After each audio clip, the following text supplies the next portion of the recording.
Bonsoir, bienvenue sur Paris Parle. Ce soir, Paris parle des attentats du vendredi 13 novembre 2015.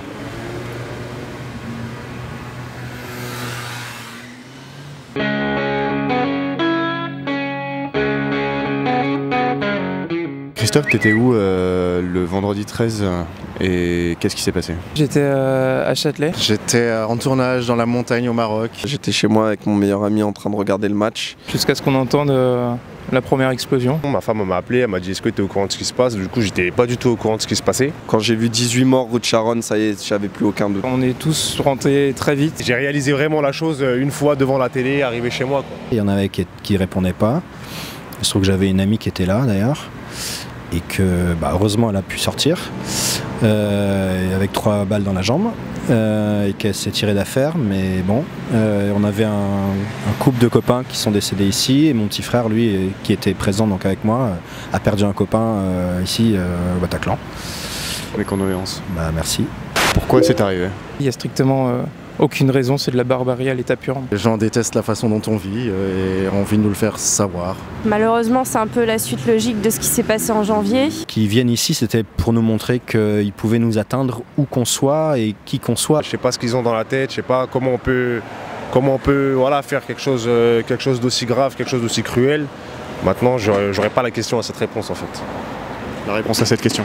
Voilà. C'est marqué nulle part dans le Coran qu'il faut tuer des gens comme ça, donc c'est juste des tarés, c'est tout. Il y a 70 ans, des personnes ont commencé à vouloir inséminer un petit peu partout dans les têtes le radicalisme religieux et je pense qu'aujourd'hui on en paye les fruits. Qu'est-ce que tu as pensé des réactions de Hollande face à ces événements? Alors très honnêtement, je pense qu'il y a plus d'un politique qui ont été, excusez-moi du terme, à vomir. Une réaction indigne de personnes qui sont censées représenter l'État. Par contre, j'ai trouvé le président très digne. Je pense qu'aucun chef d'État n'aurait réagi différemment. Je ne suis pas partisan d'aller mettre des bombes dans certains endroits juste parce qu'on a une attaque. Je pense pas que c'était la meilleure décision à prendre en fait. Là c'était à chaud, c'était peut-être pas la meilleure façon de répondre à ces provocations. Tout ce que je sais, c'est que après les attentats du 11 septembre, ça n'a donné rien. Il pouvait pas faire autrement. Il a accentué les frappes. Aujourd'hui, s'il avait fait marche arrière, je pense que l'opinion publique lui serait tombée dessus. Ça montre en même temps qu'on se laisse pas faire, mais après, est-ce que c'est la meilleure manière? Je sais pas. Les réactions politiques, c'est toujours délicat d'en parler parce qu'on a aussi l'impression que tout découle un peu de leurs erreurs. Profitons-en pour qu'il y ait un peu plus d'humanité. Comment ça a changé ton quotidien à toi? J'ai énormément suivi les médias. On voit qu'il y a beaucoup moins de gens qui sortent. L'atmosphère dans les rues, c'était vraiment quelque chose de pesant. On rentre un peu tard le soir, on fait hyper attention partout. Je pense qu'on n'a pas réalisé tout de suite ce qui se passait réellement. Maintenant, on va pas s'arrêter de vivre pour autant. Si je vais aller au Stade de France voir un match, j'irai au Stade de France voir un match. Je vais pas m'arrêter de vivre pour ces gens-là. C'est aussi pour ça que je trouve ça terrible, c'est que tout ça, ils l'ont fait pour rien. Donc ça changera rien pour la France. Oui, il faut être conscient que ça existe, mais il ne faut pas que ça change pour nous. Et qu'est-ce que tu as pensé des réactions des gens sur les réseaux sociaux?